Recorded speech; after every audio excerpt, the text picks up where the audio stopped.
पर वैसे हमारे एकेडमी के लिए उसको सुधारा नहीं मिल रहा है। जी सर। और सुविधाएं क्या दी तो और गेहूं के अलावा और भी कुछ जो आता है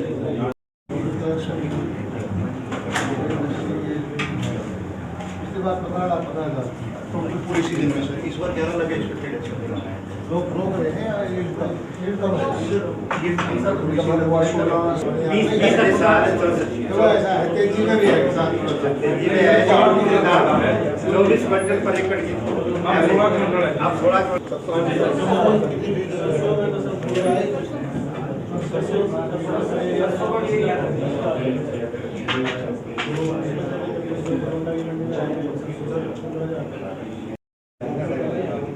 पर वैसे हमारे एकेडमी के लिए उसको सुधारा नहीं मिल रहा है। जी सर। और सुविधाएं क्या दी तो और गेहूं के अलावा और भी कुछ जो आता है। तूड़े का भाव इस बार जो है 10-12 रुपये किलो चल रहा है तूड़ा, जो पहले ऐसा भाव कभी नहीं हुआ। एक एकड़ का हमारे दक्षिण में मैंने देखा है कि 20-25 हज़ार रुपये खेत में ही खरीद लेते हैं प्रति एकड़। तो प्राइवेट खरीद भी हो रही है सर इस बार? प्राइवेट खरीद भी हो रही है, मंडी में कम हो रही है, जवानी सौदे ज़्यादा हो रहे हैं। जब लिफ्टिंग होगी, माल आगमन होगा, तब हम उनसे कहेंगे कि मंडी का टैक्स भी दो। सर कहा गया था सब्जी और फलों का जो है उस पर मार्केट फीस नहीं ली जाएगी, तो लेकिन करके अधिकार ले लिया है कि मंडी खरीद होने के बाद उनके डेलीगेशन को हम बुलाएंगे, उनसे तालमेल करके इसकी उनकी बात को सिरे चढ़ाएं। किसानों की पेमेंट 72 घंटे में इस बार होगी। हमारी कोशिश ये है कि 72 घंटे में हो भी रही है, और हमने पोर्टल बनाया है कि जो नहीं हो रही है तो उसको ब्याज देंगे, और जो अधिकारी इस मामले में जिम्मेदार होगा उसके खिलाफ एक्शन लेंगे। सर मंत्री जी, सरकार द्वारा पारदर्शिता की बात की जाती है, लेकिन हर बार ऐसे खरीद एजेंसियों के ऐसे इंस्पेक्टर को लगा दिया जाता है जिन पर बार बार आरोप लगते हैं। उन पर किसानों ने आरोप लगाए हैं, मंडी के आड़तियों ने आरोप लगाए हैं, बार बार उनको लगाया जाता है। क्या कहेंगे? कई तरह के उनके ऊपर मामले दर्ज हैं, मामले दर्ज होने के बावजूद भी उनको ही लगा दिया गया है। देखिए, स्टाफ के मामले दर्ज होंगे वो एक अलग विषय है, उसके खिलाफ कार्रवाई करेंगे, रिकवरी करेंगे, सस्पेंड करेंगे, लेकिन ये नहीं है कि मामले दर्ज हो जाए तो उसको घर बैठे सैलरी दें। काम तो उनको लेंगे, बेईमानी नहीं। और भी इंस्पेक्टर हैं, उनकी ड्यूटी नहीं लगाई जाती? नहीं, सभी की ड्यूटी लगी है। इसके प्रोक्योरमेंट के वक्त में हमारे 3-4 विभाग हैं। मंडी बोर्ड मंडी की व्यवस्था देखता है, खरीद के लिए हमारे एफेड है, फूड एंड सप्लाई है, और हमारा वेयर हाउसिंग कॉरपोरेशन है। गोदाम के लिए हमारा एफेड है, वेयर हाउसिंग कॉरपोरेशन है। तो सभी विभाग मिलकर के काम करते हैं, और इसकी कोऑर्डिनेशन, पेमेंट की कोऑर्डिनेशन फूड एंड सप्लाई करता है। फसल बोते थी उसको, चाहे उसकी फसल खराब हो तो उसको बीमा देना है, उसको खराबा देना है, उसके लिए योजनाएं बढ़ानी है, उसको सीधा मशीनरी का पैसा देना है, या उसकी मंडी में फसल लाने का इन्विटेशन देना है। और अब किसान इस चीज़ को समझने लग गया है। अब तो ज़्यादातर किसान अपने आप पोर्टल पे चढ़ाने लग गए हैं। सर ये बात सर कृषि की हुई। राजनीतिक बात करें तो सर आम आदमी पार्टी का लगातार वर्चस्व बढ़ रहा है। आपकी पार्टी के नेता जा रहे हैं, क्या कुछ कहेंगे? किस तरीके से देखते हैं हरियाणा की राजनीति में? कहाँ बढ़ रहा है आम आदमी पार्टी? ये एक तो मान सकता हूँ कि कांग्रेस टुकड़े टुकड़े होने जा रही है, कांग्रेस का घट रहा है, और आम आदमी पार्टी जो जनता द्वारा रिजेक्टेड नुमाइंदे हैं, जो जीते हुए नहीं थे, उनको अपने मोहरे इकट्ठे कर रही है। लेकिन लोकतंत्र के अंदर इन मोहरों से राजनीति नहीं होगी, जनता के आशीर्वाद से होगी। जनमानस जिसके साथ होगा वही चलेगा।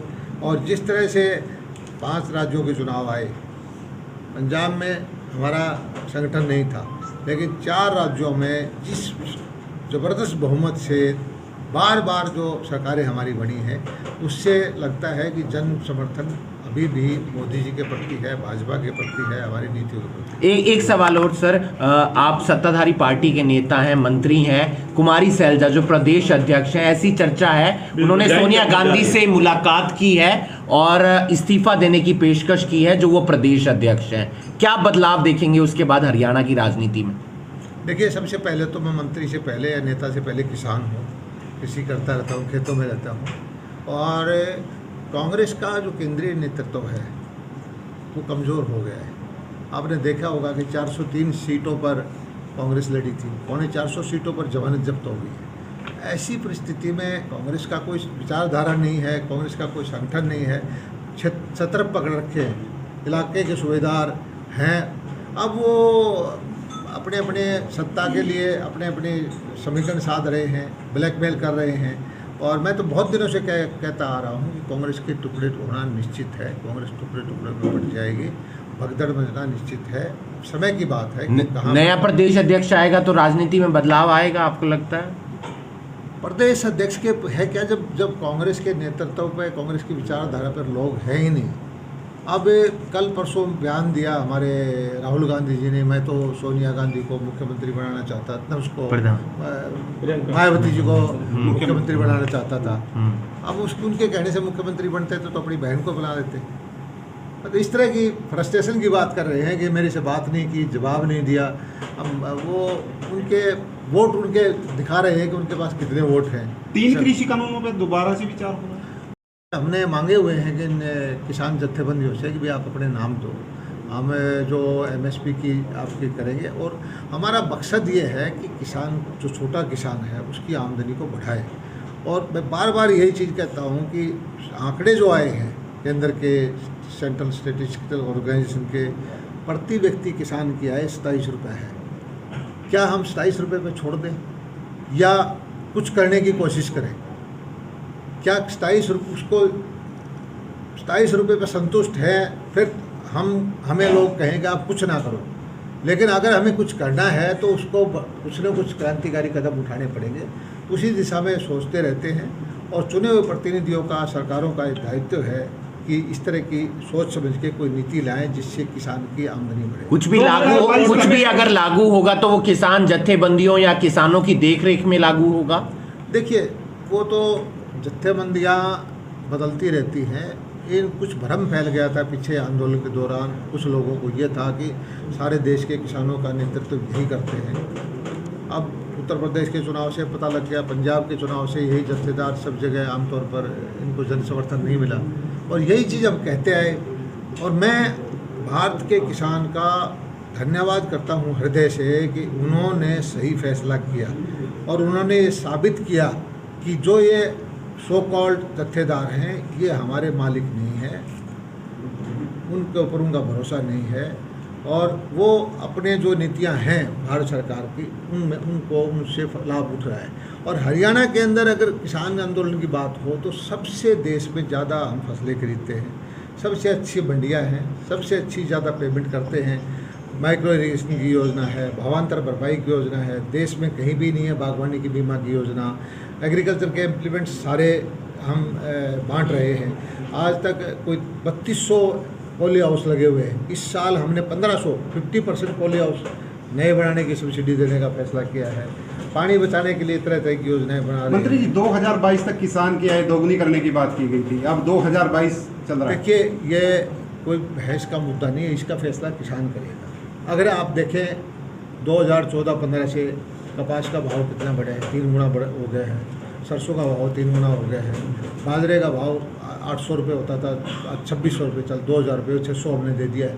बहुत सारी चीज़ों में, सब्जियों में और में मशरूम में। और मैं तो कहता हूँ जो खारे पानी की ज़मीन है, जो झींगा का उत्पादन करता है, 2.5 एकड़ का किसान 15 लाख 20 लाख रुपये 6 महीने में कमा लेता है।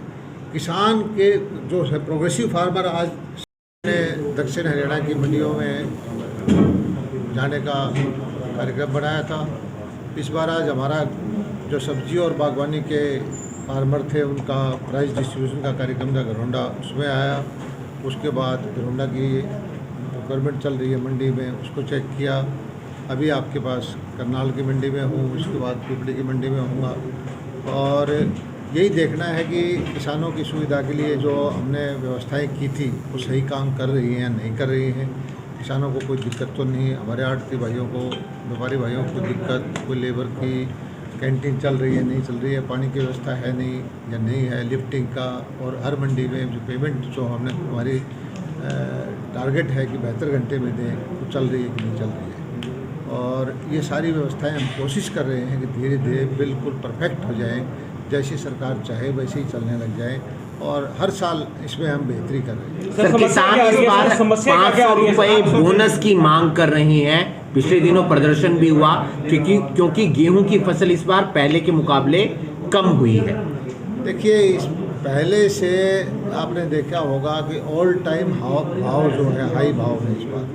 कपास से 11-12 हज़ार रुपये बिक रही है। सरसों का भाव पहले 8,000 था, अब 6,500 के आसपास है।